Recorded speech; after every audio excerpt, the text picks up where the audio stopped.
ETF index mutual funds నేర్చుకుని stock మార్కెట్లో రాణించాలనుకుంటున్నారా? వెంటనే ఈ నెంబర్కి కాల్ చేయండి.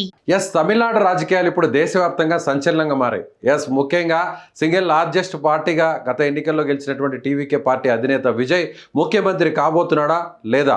విజయ్ని ముఖ్యమంత్రిగా కానివ్వకుండా చేస్తున్నటువంటి ప్రయత్నాలు సఫలిస్తాయా, లేదంటే తిరిగి వాటన్నిటిని అధిగమించి విజయ్ ముఖ్యమంత్రి అవుతాడా? సో ఇవన్నీ కూడా ఇప్పుడు ప్రజెంట్ అయితే హాట్ టాపిక్ మారాయి. ఈ వీడియోలో డీటెయిల్డ్గా విజయ్ ముఖ్యమంత్రి అవడానికి ఎంతవరకు అవకాశాలు ఉన్నాయి, లేదంటే అడ్డుకోవడానికి చేస్తున్నటువంటి ప్రయత్నాలు ఎంతవరకు సక్సెస్ అవుతాయో డీటెయిల్గా మీకు వివరించే ప్రయత్నం చేస్తాను అనలిటిక్స్తో పాటు. మనం ఒకసారి చూసినట్లయితే విజయ్ ప్రస్తుతం తమిళనాడు అసెంబ్లీకి సంబంధించి చూస్తే మొత్తం 234 స్థానాలు తమిళనాడు అసెంబ్లీలో ఉన్నాయి. అందులో మ్యాజిక్ ఫిగర్ ముఖ్యమంత్రి కావాలి అంటే 118 స్థానాలు అవసరం ఉంది. ఇప్పుడు విజయ్కి వచ్చినటువంటి స్థానాల సంఖ్య ఒకసారి మనం పరిశీలించినట్లయితే, ఒకసారి మీకు ఎలక్షన్ కమిషన్కి సంబంధించిన వెబ్సైట్ని ఒకసారి మీకు ఓపెన్ చేసి డైరెక్ట్గా చూపిస్తాను. సో ఎన్ని స్థానాలు ఎవరికి వచ్చాయి? టీవీకే పార్టీకి 108 స్థానాలు వచ్చాయి, డిఎంకే పార్టీకి 59, అన్నా డిఎంకేకు 47, కాంగ్రెస్ పార్టీకి 5 స్థానాలు. సో ఇక మిగిలినటువంటి పార్టీలను ఒకసారి మనం చూసినట్లయితే పిఎంకేకు 4 స్థానాలు, అలాగే ఇండియన్ ముస్లిం లీగ్ సంబంధించి 2 స్థానాలు, అదేవిధంగా కమ్యూనిస్ట్ పార్టీ సిపిఐకి 2, సిపిఎంకి 2, వీసీకేకి 2, బీజేపీకి 1, డిఎండికేకి 1, అలాగే ఏఐడిఎంకి అమ్మా పార్టీకి సంబంధించినటువంటి ఆ పార్టీకి 1, మొత్తం 234. ఇక్కడ మ్యాజిక్ ఫిగర్ని ఒకసారి మనం పరిశీలించినట్లయితే 234 స్థానాలు మొత్తం అయితే అందులో కావాల్సింది 118. విజయ్ గెలిచినటువంటి స్థానాలను ఒకసారి మనం చూసినట్లయితే టీవీకేకి 108. సో 118లో 108 గాను విజయ్కి ఇప్పుడు 10 మంది ఎమ్మెల్యేలు అవసరం.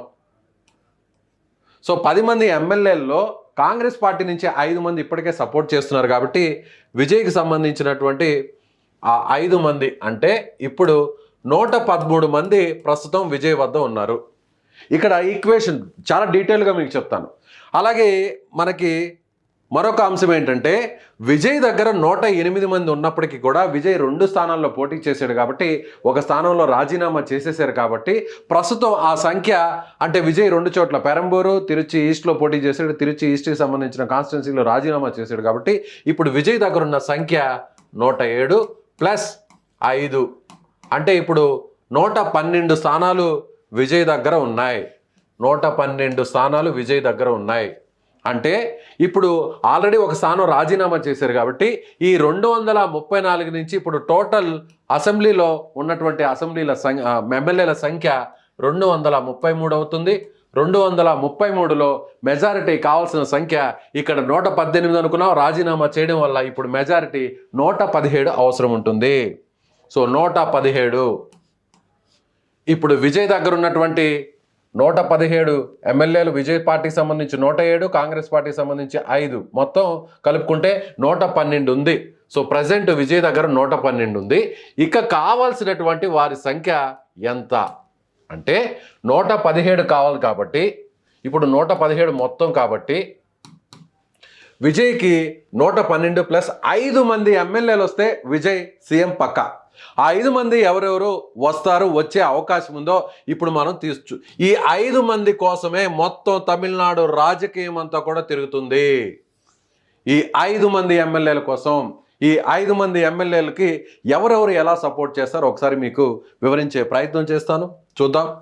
ఇప్పటికే మనం ఒకసారి ఎలక్షన్ వెబ్సైట్ని మనం ఒకసారి చూసినట్లయితే ఇప్పుడు ప్రస్తుతం కాంగ్రెస్ పార్టీ, సో డిఎంకే అయితే చెప్పేసింది విజయ్ పార్టీకి సంబంధించి ప్రభుత్వాన్ని ఏర్పాటు చేయడంలో మేము అసలు ఎలాంటి అడ్డంకులు సృష్టించమని డిఎంకే పార్టీ 59 మంది ఎమ్మెల్యేలు గెలిచిన ఆ పార్టీ చెప్పేసింది.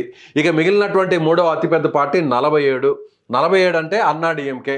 అన్నా డిఎంకేలో ఇప్పుడు కొంతమంది ఎమ్మెల్యేలు విజయ్కి సపోర్ట్ చేయాలని డిమాండ్ చేస్తున్నారు. అన్నా డిఎంకేలో ఉన్నటువంటి కొంతమంది ఎమ్మెల్యేలు అయితే ఇప్పటికే పాండిచేరిలో ఉన్న ఒక రిసార్ట్లో విజయ్ కోసం సపోర్ట్ చేయడానికి సిద్ధంగా ఉన్నారు. వాళ్ళందరూ కూడా ఇప్పుడు విజయ్తో సపోర్ట్ చేయడానికి సిద్ధంగా ఉన్నప్పటికీ కూడా విజయ్ ఏమంటున్నాడంటే, నేను ప్రజాస్వామ్యానికి వ్యతిరేకంగా బిహేవ్ చేయను. సో ఒక పార్టీలో గెలిచినటువంటి ఎమ్మెల్యేలు ఆ పార్టీని చీల్చి ఆ పార్టీ నుంచి బయటకు వచ్చి నాకు సపోర్ట్ చేయడం అనేది ప్రజాస్వామ్యకి విరుద్ధం. నేను మళ్ళీ తిరిగి సాంప్రదాయ రాజకీయాలని మళ్ళీ అలవాటు చేసినట్టు అవుతుంది కాబట్టి దానికి విరుద్ధం అని ప్రస్తుతం విజయ్ ఆలోచన చేస్తున్నాడు. ఇక ఆప్షన్ లేనటువంటి సందర్భంలో ఇప్పుడున్నటువంటి అవకాశాలను మనం ఒకసారి పరిశీలించినట్లయితే ప్రస్తుతానికి ఇక్కడ చూసినట్లయితే 5 కాంగ్రెస్ ఆల్రెడీ ఇచ్చేసిన సపోర్టు. మిగిలినటువంటి 4 విషయానికి వస్తే ఒకసారి పిఎంకేకు 4 ఉన్నాయి. పిఎంకే ఎవరితో పోటీ చేసింది?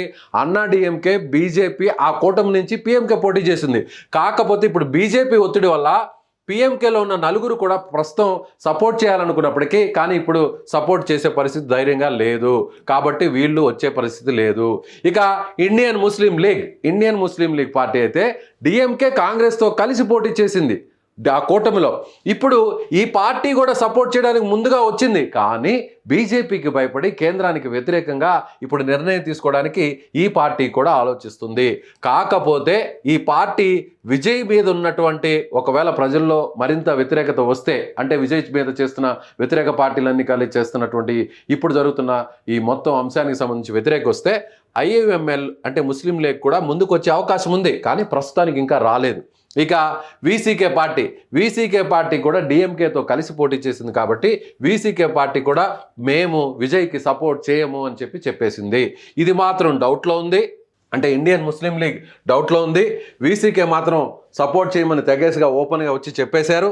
ఇక మిగిలినటువంటి సిపిఐ అయితే మాత్రం ఒక 2 స్థానాలను గెలుచుకోనుంది. సిపిఐ ప్రస్తుతం ఇక్కడున్న సిపిఐ ఆలోచన చేస్తుంది. ఏమైనా ఆలోచన చేస్తుంది అంటే సిపిఐ మాత్రం ఇక్కడ ఒక ఆలోచన చేస్తుంది. ఏమైనా ఆలోచన చేస్తుంది? ఇవ్వాలా వద్దా? బీజేపీకి వ్యతిరేకంగా పోతున్నాడు కాబట్టి కాంగ్రెస్తో పాటు కలిసే సిపిఎం పోటీ చేసే కాబట్టి సిపిఐ ముందుకు వచ్చేటువంటి అవకాశం ఉంది. కానీ స్థానిక రాజకీయాలను బట్టి ఇప్పుడు అక్కడ నిర్ణయం తీసుకునే అవకాశం ఉంది. సిపిఎం ఈ 2 సపోర్ట్ చేసినా విజయ్ సక్సెస్, లేదంటే ఇండియన్ ముస్లిం లీగ్ సపోర్ట్ చేసినా విజయ్ సక్సెస్. కాకపోతే ఇప్పుడు వీళ్ళందరూ కూడా ఏం చేస్తున్నారంటే మేము సపోర్ట్ చేస్తే 2 స్థానాలకు గాను 2 మంత్రి పదవులు ఇవ్వాలి. 2 ఎమ్మెల్యేలు ఉంటే 2 ఎమ్మెల్యేలకి మంత్రి పదవులు ఇవ్వాలి. ఇలా ఎంతమంది సపోర్ట్ చేస్తే అంతమందికి మంత్రి పదవులు ఇస్తే విజయ్ ఇది సాధ్యపడదు అనేటువంటి నిర్ణయం తీసుకుంటున్నారు. రేపు ఒక రోజు వీళ్ళు ప్రభుత్వాన్ని బెదిరించే అవకాశం ఉంది. కాబట్టి ముందుకు వెనక్కు అనేటువంటి వెళ్ళే పరిస్థితి అక్కడ నెలకొంది. ఇక మిగిలినటువంటి పార్టీలను మనం ఒకసారి పరిశీలించినట్లయితే బీజేపీ ఒక స్థానం ఉంది. బీజేపీ ఎలాగో సపోర్ట్ చేయదు, విజయ్ కూడా అడగడు. ఇక డిఎండికే 1 స్థానాన్ని గెలుచుకుంది. అలాగే ఏఎంఎం, కేఎంఎన్, కేజీ 1 స్థానం. ఇది అన్నా డిఎంకే కూటమిలో ఉంది. ఇది కూడా విజయ్కి సపోర్ట్ చేసే అవకాశం ఉంటుంది. కానీ ప్రస్తుతానికి బీజేపీకి భయపడి ధైర్యంగా వచ్చి సపోర్ట్ చేసే పరిస్థితి 2 పార్టీలు చేయట్లేదు. కాబట్టి ఇప్పుడు విజయ్ దగ్గర ఉన్నటువంటి ఆప్షన్, కలవడానికి సిద్ధంగా ఉన్నటువంటి ఆప్షన్ ఒకసారి పరిశీలిస్తే సిపిఎం నుంచి 2, సిపిఐ నుంచి 2, అదేవిధంగా ఇండియన్ ముస్లిం లీగ్ నుంచి 2, ఈ 3 కానీ వస్తే విజయ్కి వచ్చేటువంటి నెంబర్ 6 యాడ్ అవుతుంది. అప్పుడు 6 యాడ్ అయితే విజయ్ దగ్గర ఆల్రెడీ 107 + 5 112 ఉంది. 112 + 6 అనుకుంటే 118 అవుతుంది. Magic figure 117. కాబట్టి విజయ్ ఈజీగా గట్టెక్కే పరిస్థితుంది. ఇప్పుడు సిపిఐ, సిపిఎం అలాగే ఇండియన్ ముస్లిం లీగ్ సంబంధించిన ఈ 3 పార్టీల మీద డెసిషన్ ఉంది. వీళ్ళు ఇంకా నిర్ణయం చెప్పలేదు బయటకి. సిపిఐ సిద్ధంగా ఉంది. ముస్లిం లీగ్ సో జాతీయ ప్రయోజనాలు, అక్కడ రాష్ట్ర ప్రయోజనాలను బట్టి నిర్ణయం తీసుకునే అవకాశం ఉంది. ఇంకొక ఆప్షన్ కూడా మనం చెప్పాల్సినటువంటి పరిస్థితి ఉంది. ఎందుకంటే అన్నా డిఎంకే పార్టీకి సంబంధించి ఒక చీలిక వచ్చేస్తుంది. అన్నా డిఎంకే పార్టీలో ఇప్పటికే విజయ్కి సపోర్ట్ చేయడానికి దాదాపు ఒక 10 మందికి పైగా సిద్ధంగా ఉన్నారు. ఈ 10 మందిని విజయ్ కలుపుకుంటాడు. ఈ ఆప్షన్స్ ఏమీ కుదరలేదు. చిన్న పార్టీలు ఎవరు సపోర్ట్ చేయట్లేదు. కానీ అన్నా డిఎంకేలో ఒక వర్గం చీలిపోతుంది. విజయ్కి సపోర్ట్ చేయడానికి షణ్ముగం ఆధ్వర్యంలో వీళ్ళందరూ కూడా విజయ్తో కలవడానికి సిద్ధంగా ఉన్నారు.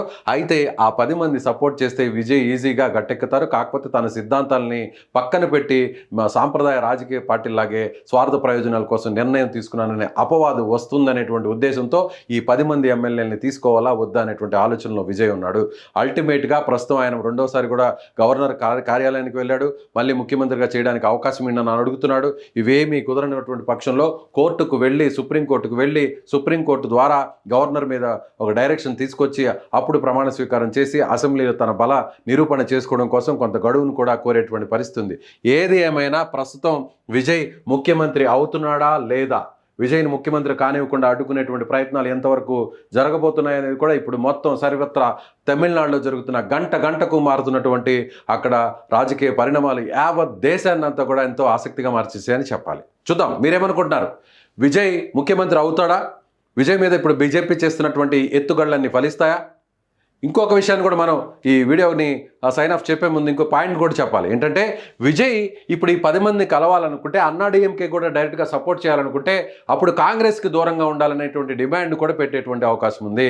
సో విజయ్ కాంగ్రెస్కు దూరంగా జరిగి అన్నాడీఎంకేతో కలుస్తాడా, లేదంటే అన్నాడీఎంకేని చీల్చి ఆ 10 మంది ఎమ్మెల్యేలను తనతో కలుపుకుంటాడా, లేదంటే చిన్న పార్టీల సపోర్ట్తో సిపిఐ, సిపిఎం, ఇండియన్ ముస్లిం లీగ్ లాంటి పార్టీలు, అలాగే చిన్న ఉన్నటువంటి ఒక్కొక్క స్థానాన్ని గెలిచినటువంటి లోకల్ పార్టీలతో రెండింటినీ కలుపుకొని ముందుకు వెళ్తాడనేది మనకు ఒక కొన్ని గంటల్లో క్లారిటీ వచ్చేటువంటి అవకాశం ఉంది. మీరేమనుకుంటారు? విజయ్ ఖచ్చితంగా సీఎం అవుతాడా, లేదా బీజేపీ అడ్డుకునేటువంటి ప్రయత్నం సక్సెస్ అవుతుందా?